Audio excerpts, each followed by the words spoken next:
আজ সুপ্রিম কোর্টে বিহার এসআইআর মামলার শুনানি ছিল। আমরা জানি সেখানে এসআইআর এর মাধ্যমে 65 লক্ষ ভোটারের নাম বাদ গেছে। আর সুপ্রিম কোর্টের যা নির্দেশ এখনো পর্যন্ত জানা যাচ্ছে, এবার অনলাইনেও ফর্ম জমা দিতে পারবেন বিহারে বাদ যাওয়া ভোটাররা। ঠিক কি নির্দেশ দিল আজকে শুনানির মাধ্যমে সুপ্রিম কোর্ট, জানবো। আমাদের প্রতিনিধি বিজেন্দ্র সিংহ রয়েছেন টেলিফোন লাইনে। বিজেন্দ্র, দেবস্মিতা, এর আগে যখন সুপ্রিম কোর্ট অর্ডার দিয়েছিল যে 65 লাখ ভোটারের নাম বাদ গেছে, সেটা ওয়েবসাইটে দিতে হবে জেলা ভিত্তিক, এবং প্রত্যেকটা বুথে সেই তালিকা প্রকাশ করতে হবে যাদের নাম বাদ গেছে, কোন কারণে বাদ গেছে সেটাও ইলেকশন কমিশনকে জানাতে হবে।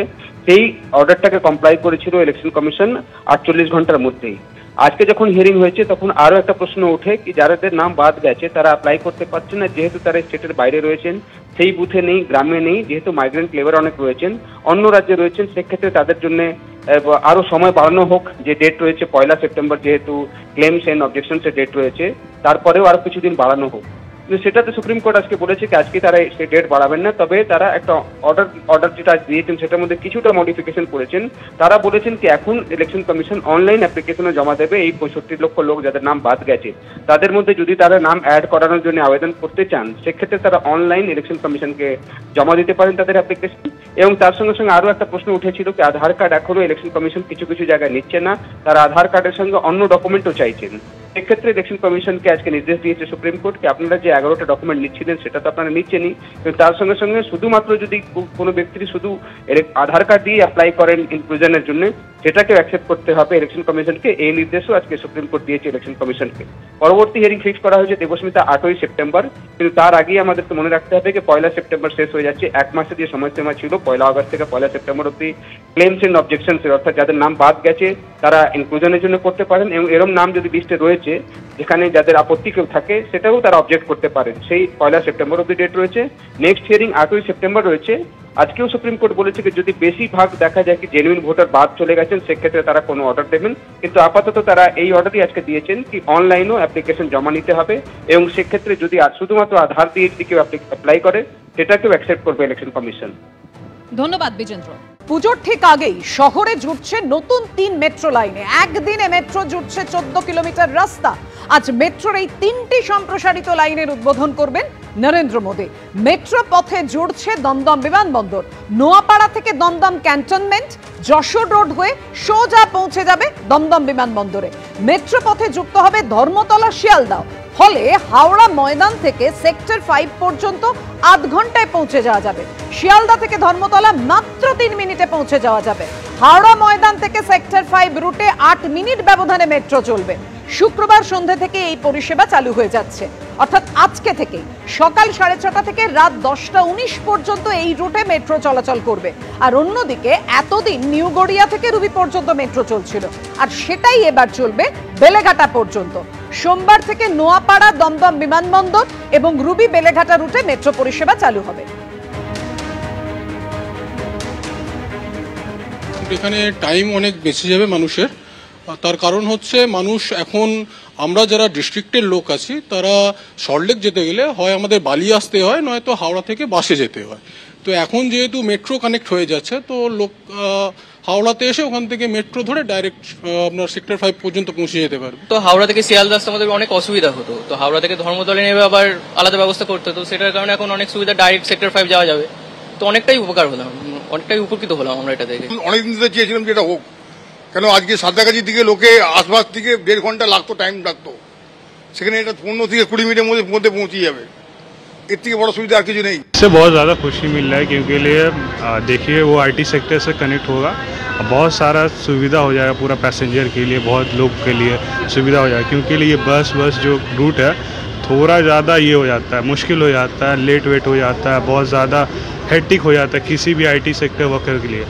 तो ये बेटर है, ये है पहल है प्रधानमंत्री का। मैं रिश्रा से आती हूँ, पहले आते थे हावड़ा उतरो, बस पकड़ो, यहाँ आओ, 2 बस चेंज करो, अब एकदम स्ट्रेट हो गया है। सिंपल हावड़ा से मेट्रो पकड़ो, इधर आ जाओ। सियालदह से भी हो जाएगा तो और कन्वीनियंट हो जाएगा। ভীষণই ভালো খবর, মানে ট্রেনের সাথে সাথে মেট্রো সব দিক থেকে। যখন এখানে একবার অনেকদিন আগে এসেছিলাম তখন তো চালু ছিল না, তখন বুঝতে পারিনি, আসলে আমার বাড়ি উত্তরপাড়ায়, তখন এদিকটা জানতাম না। তো আজকে হঠাৎ আমার বিয়ার সিং একটু কাজ ছিল, এসেছি, তো এখানটা সাজানো দেখে ভাবলাম মনে হয় চালু হয়ে গেছে। তো একদম নিচে গেলাম, গিয়ে ওনারা বললেন, স্যাররা বললেন যে সন্ধ্যে 6:30। দেখুন এখন যা অবস্থা আছে ওর মধ্যে মেট্রো কানেক্টেড এরিয়া খুব ভালো। কারণটা কি হয়, আমাদের অফিস যাই তো আসি তো সময়টা বাঁচে, জাম থেকে আমরা এটা নিপটারা পাবো। যেটুকু হচ্ছে এক্সপ্লানেট হচ্ছে মেন সেন্টার, যেখানে থেকে আমরা দমদম চলে গেলাম, যেখানে থেকে আমরা হাওড়া চলে গেলাম, যেখানে থেকে আমরা শিয়ালদা এসে গেলাম, এটা খুব ভালো হয়েছে। আমাদের অফিস হিসাবে খুব ভালো হয়েছে, অনেক সেভ। মানে আমি দেখতে পাচ্ছি যে ধর্মতলা এসে এক্সপ্লানেট এসে আমরা হার্ডলি 10 মিনিট 9 মিনিটের মধ্যে আমরা শিয়ালদা চলে আসবো। আর এখানে থেকে সল্টলেক তো খুব কাছাকাছি, নাহলে সল্টলেক যেতে খুব সমস্যা হতো। অর্থাৎ একদিকে প্রধানমন্ত্রী নরেন্দ্র মোদী তিনি আজকে আসছেন, 3টি মেট্রো রুটের উদ্বোধন করবেন তিনি, প্রস্তুতি একেবারে চরমে। অন্যদিকে আমরা দেখেছি ইস্ট ওয়েস্ট মেট্রোর কাজের জন্য ভয়ঙ্কর বিপর্যয়ের সাক্ষী থেকেছে বউবাজার। কালো আর্ম ব্যান্ড পরে কলকাতা পুরসভায় প্রতিবাদ জানালো আজ তৃণমূল কাউন্সিলররা। বউবাজারে ক্ষতিগ্রস্তদের পাশে থাকার বার্তা কলকাতা পুরসভার মেয়রের। বিকেল 6:30 বউবাজারে যাবেন ফিরাদ হাকিম। কলকাতা পুরসভার 48 নম্বর ওয়ার্ডের অন্তর্গত দুর্গা পিতুরি লেন ও শেখরাপাড়া লেনে ভেঙে পড়েছিল একাধিক বাড়ি। অনেক বাড়িতে ধরেছে বিরাট ফাটল। কেউ কেউ বাড়ি ফিরতে পারলেও এখনো বেশিরভাগের দিন কাটছে ভাড়া বাড়িতে। কলকাতা পুরসভার মাসিক অধিবেশনে কলকাতা পুরসভার 48 নম্বর ওয়ার্ডের কাউন্সিলর বিশ্বরূপ দে তিনি এসেছেন। আমরা দেখতে পাচ্ছি তার হাতে একটি কালো ফিতে বাঁধা রয়েছে। বিশ্বরূপ দা, কি কারণে এরকম হাতে ফিতে বেঁধে এসছেন কালো রঙের? আমার 48 নম্বর ওয়ার্ডে দুটি রাস্তা আছে, দুর্গা পিতুরি লেন এবং শেখরাপাড়া লেন। 2019-এর মেট্রো বিপর্যয়ের ফলে কলকাতার ইতিহাসে এত বড় বিপর্যয় তো এর আগে ঘটেনি। অসংখ্য মানুষ, পরিবার ঘরছাড়া অবস্থায় রয়েছেন এবং আজকে 6 বছর হয়ে গেল কিছু পায়নি। অথচ আজকে বহু আড়ম্বরে মাননীয় প্রধানমন্ত্রী আজকে এই মেট্রোর পথের উদ্বোধন করবেন, কিন্তু মানুষের চোখের জল আর মানুষের বুকের ওপর দিয়ে আজকে মেট্রো উদ্বোধন করবেন প্রধানমন্ত্রী। আজকে আমার মানুষেরা রাস্তায় বসে আছেন, তাদের প্রতি সহানুভূতি জানাতেই আজকে আমার এই প্রতিবাদ। মানে এর মাধ্যমে কি বোঝাতে চাইছে? একটাই কথা, মানুষের চোখের জল ফেলছে, এর সুরাহা কবে? আজকে আমার হাউসেও একটা মোশন আছে কলকাতা পৌরসভার কাছে। আমি পৌরসভাকে অনুরোধ করেছি একটা মনিটরিং কমিটি তৈরি করার জন্য, কারণ মেট্রো চললে আরও বড় বিপদের আশঙ্কা। ফলে ঝড় জল যখন তুফান আসে তখন যেমন একটা প্রিকশনারি মেজার থাকে, মেট্রো চললে পৌরসভারও উচিত একটা মনিটরিং সেল করা। ফলে আমার একটা মোশন রয়েছে। সব মিলিয়ে আজকের দিনটা অভিশপ্ত দিন। অবশ্যই আজকের দিনটা অভিশপ্ত দিন, এমনটাই মনে করছেন 48 নম্বর ওয়ার্ডের কাউন্সিলর, যিনি হচ্ছেন বউবাজার অঞ্চল। এবং এখনো অবধি যারা এই মেট্রোর কাজের জন্য ঘর ছাড়া হয়েছেন তারা এখনো তাদের ঘর ফিরে পাননি। আর সেই কারণেই আজকে পুরসভার মাসিক অধিবেশনে তিনি এই ধরনের কালো একটা ব্যাজ বা কালো একটা ফিতে তিনি হাতে আর্ম ব্যান্ডের মতো জড়িয়েছেন এবং জড়িয়ে তার যে প্রতিবাদ সেটা কিন্তু তিনি ব্যক্ত করছেন। ক্যামেরায় প্রতীকদের সঙ্গে অর্ণব মুখোপাধ্যায়, এবিপি আনন্দ, কলকাতা। 48 নম্বর ওয়ার্ডে দুর্গা পিতুরি লেন ও শেখরাপাড়া লেন 2019 সালের মেট্রো বিপর্যয়ের পর আজও ভগ্নস্তূপে পরিণত হয়ে আছে। আজই সর্বসাধারণের জন্য এসপ্ল্যানেড থেকে শিয়ালদা পর্যন্ত মেট্রো চলাচল শুরু করবে, যা কিনা 48 নম্বর ওয়ার্ডের মেট্রো বিপর্যস্ত এলাকার নিচ দিয়েও যাবে।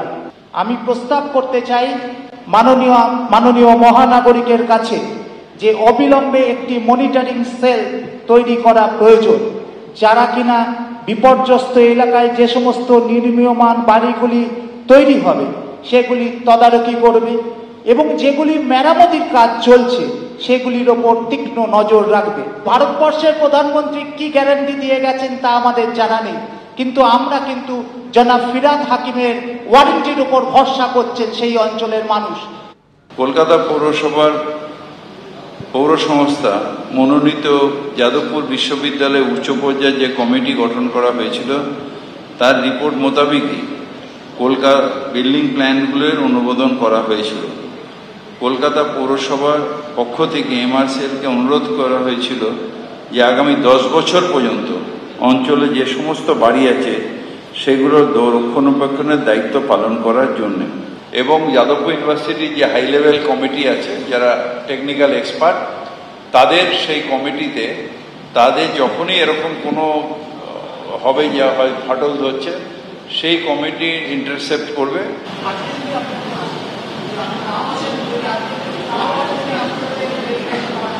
না, আপনি যদি বলেন আমি তাহলে 6:30 নাগাদ যেতে পারি।